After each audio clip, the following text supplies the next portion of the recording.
dream that one day this nation will rise up, live out the true meaning of its creed.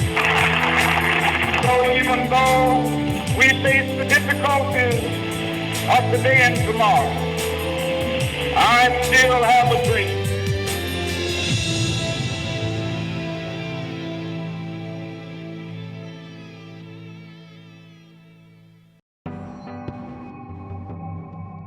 Benjamin Solomon Carson was born in Detroit, Michigan on September 18, 1951. His life is a remarkable tale of triumph over adversity. How did Ben Carson evolve from a street kid with an uncontrolled temper into one of the world's top neurosurgeons? There were a lot of problems for me realizing my dream of becoming a physician, not the least of which were the fact that my parents got divorced early on. That was devastating. And my mother was one of 24 children. His mom, Sonia Copeland, never made it past the 3rd grade. Born in rural Tennessee, she grew up in a succession of foster homes. We got married when she was 13. To Robert Carson, he was a factory worker at the Cadillac plant and a part-time preacher. And they moved from rural Tennessee to Detroit. And some years later, she discovered he was a bigamist, had another family. You know, she thought it was very strange, and we ended up moving to Boston to live with her older sister and brother-in-law. Typical tenement, large multifamily dwelling, boarded up windows and doors, sirens, gangs, gigantic rats, aggressive roaches. If anybody had foretold a future for Dr. Ben Carson for growing up poor in Detroit's inner city in the 1960s, it may have been as a violent criminal or high school dropout, since by his own admission, he was known as the hothead class dunce. But I remember as a 9-year-old, sitting on the ghetto stairs, looking through the building across the street, out of which all the windows had been broken, and through which a sunbeam was shining. And it made me think about my future. I remember thinking that it was unlikely that I would live to be more than 25 years of age, because that's what I saw around me. I remember seeing people lying on the street with bullet holes and stab wounds. Both of my older cousins who we adored were killed. My mother, in the meantime, was out working 2-3 jobs at a time, leaving at 5 in the morning, getting back after midnight, day after day, one job to the next. She was so thrifty. You know, she would go to the Goodwill and buy a shirt, had a big hole in the elbow, buy 2 patches and put one on each elbow. People would be saying, "Where'd you get that shirt? I want one like it." Ben's academic performance worsened. In the 5th grade, I was a student. I was a horrible student. I was the worst student you have ever seen in your life. And you know, I was called dummy. Everybody called me stupid. I was the butt of every joke about anybody being dumb. And I didn't like it, but I tried to act like it didn't bother me, but it really did. When she realized that Ben and Curtis were wasting their time with constant TV, she literally pulled the plug. Only his mother's intervention stopped him from wasting his life. Because she could only find menial work, Sonia recognized the importance of education. My mother made us start reading books. She insisted that they borrow and read 2 books a week from the local library. She refused to let her boys go out and play until their homework was done. But despite the fact that no one else believed in me, my mother did. You know, we were very poor. There was never money for anything. But it didn't cost anything to get a book from the library. She demanded weekly book reports to monitor her son's progress. She handed them back with notes, even though she was barely literate herself. I was not happy about it. And her friends would say, "You can't make boys stay in the house reading books. They'll grow up and they'll hate you." And I would sometimes hear that. I would sometimes overhear her friends, and I would say, "Mother, you know they're right." Despite his chafing at the restrictions, Ben came to realize that he loved to learn. As I started reading those books, as I started reading about people of tremendous accomplishment in all kinds of fields, it became clear to me that the person who has the most to do with what happens to you in life is you. Once I understood that, poverty didn't bother me anymore because I knew it was only temporary. I knew that I had the ability to change my circumstances. This fatherless boy, seethed with a violent temper, led him to physically attack others if angered. A dispute over which radio station to listen to caused Ben to snap. He pulled a knife and nearly stabbed a person. Luckily, a belt buckle stopped Ben's thrusting blade. Shaken by what he had nearly done, Ben ran home and locked himself in the bathroom for 3 hours with the Bible. He started praying, asking for help with his temper. At Southwestern High School in inner-city Detroit, Ben followed his other brother Curtis into the ROTC program. He set a goal for himself of reaching the rank of colonel, the highest available to a student. Ben's adult commanding officer told him that he should apply to West Point, where he'd be offered a full scholarship. Instead, Ben continued to pursue his dream of becoming a doctor. As a youngster, the only thing that really interested me was medicine.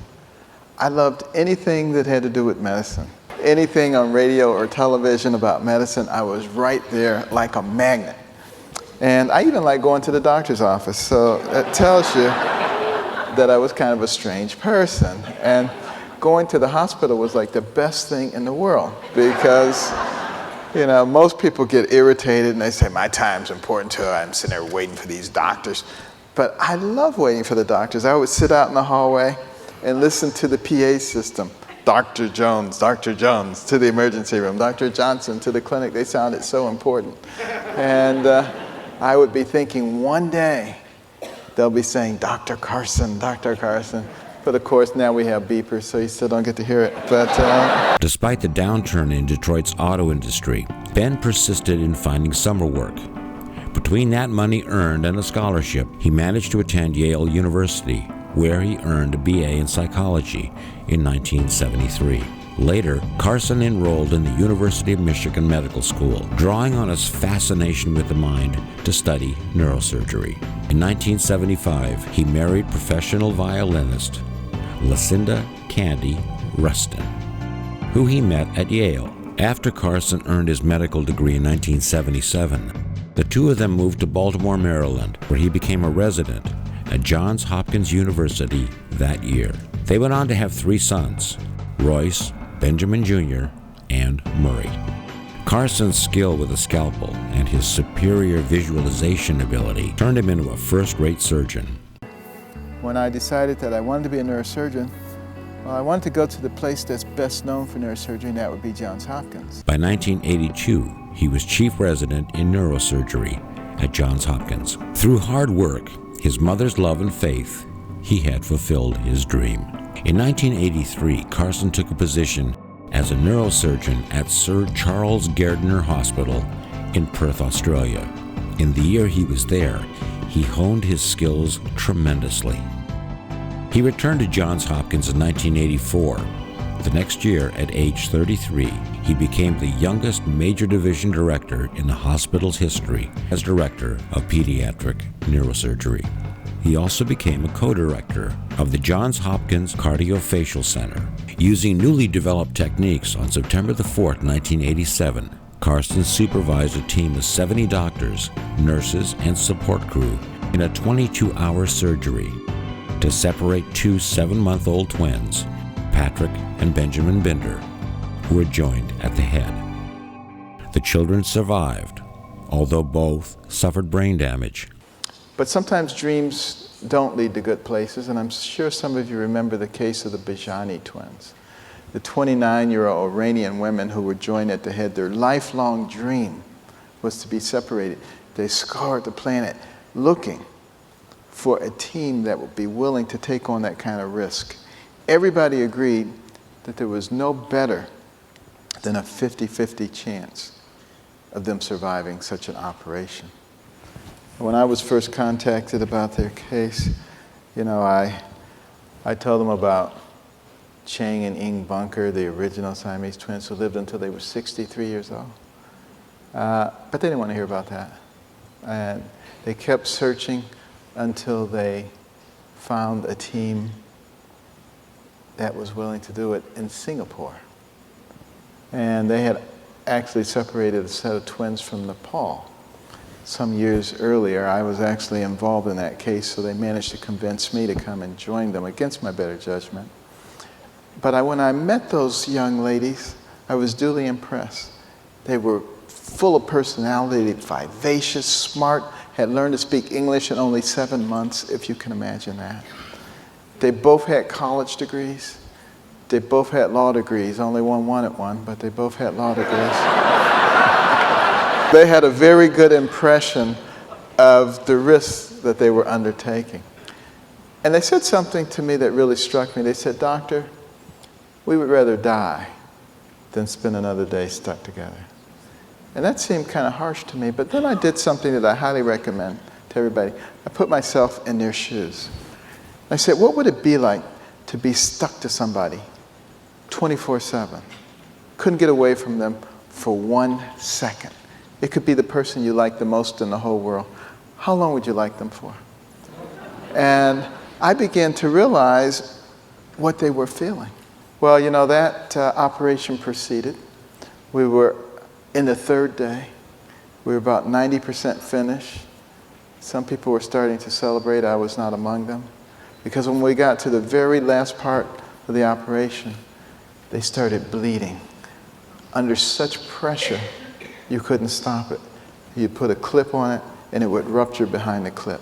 Another clip, and it would rupture, and it kept rupturing, and they died. So not everything that we do is successful. But interestingly enough, if you look throughout the history of surgery, you find a lot of failure that eventually leads to success. The first kidney transplants, horrible, disastrous. The same thing with heart, lungs, livers, transplanting them. Horrendous. You would have said, why did they even bother? But every time there was a failure, information was gathered.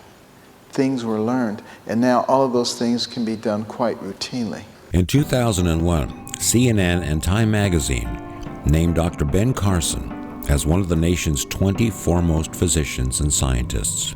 In his 1992 autobiography, Gifted Hands, the Ben Carson story was published. In short order, he published 2 more best-selling books, The Big Picture in 2000 and Think Big in 2006. Ben and Candy Carson's books, America the Beautiful, Rediscovering What Made This Nation Great, published in 2002, and 2004's One Nation, both became the #1 New York Times best sellers. For more than 20 years, Ben and Candy Carson, through the Carson Scholarship Fund, have awarded $1,000 to students in grades 4 through 11. No, we started right here in Baltimore with 25 scholarships, one for each county in the state. And you know, the scholarships are given for superior academic performance and demonstration of humanitarian qualities. You got to care about other people. You can't just be smart. It's regardless of socioeconomic background. 20 to 30% of people who enter high school in this country now do not graduate. And this is the information age, the technological age. That wasn't such a bad thing during the agricultural age, when we were known as the breadbasket of the world, could produce more corn, wheat, and barley than anybody. Not a problem. Wasn't so bad during the industrial age, when we could produce more airplanes and cars and sewing machines than anybody else.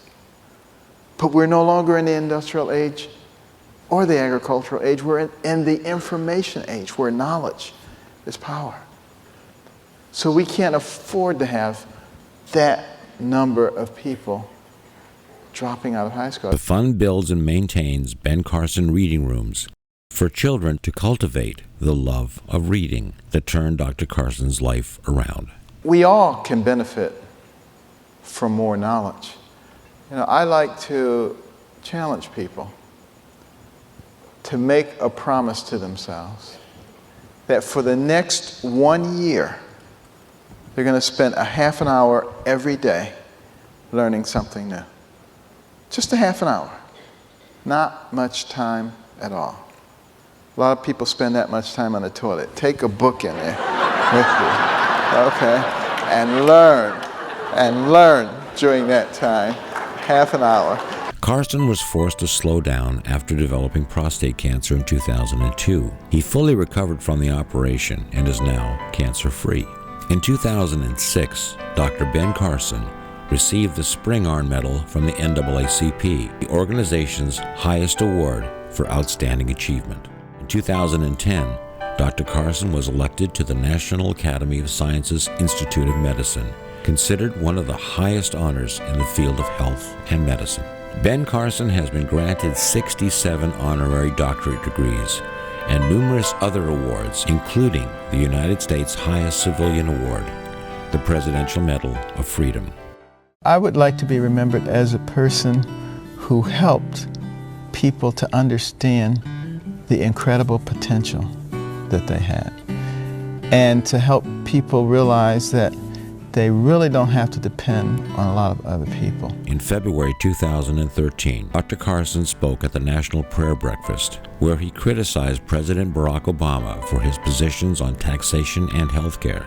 You make $10, you put in $1. Of course, you got to get rid of the loopholes. But now some people say, well, that's not fair, because it doesn't hurt the guy who made $10 billion as much as the guy who made 10. Where does it say you have to hurt the guy? He just put $1 billion in the pot. We don't need to hurt him. It's that kind of thinking. It's that kind of thinking that has resulted in 602 banks in the Cayman Islands. That money needs to be back here, building our infrastructure and creating jobs. And we're smart enough to figure out how to do that. We've already started down the path of solving one of the other big problems, healthcare. We need to have good healthcare for everybody. It's the most important thing that a person can have. Money means nothing, titles means nothing when you don't have your health. The following month, he announced that he was retiring from his career as a surgeon and turned his attention to politics. On May 4th, 2015, Carson launched his official bid for the Republican presidential nomination at an event in Detroit. He decided to run for President of the United States. I'm Ben Carson, and I'm a candidate for President of the United States. Ben Carson's story is inspirational, not only because of how far he's come, but because his final chapter is yet to be written.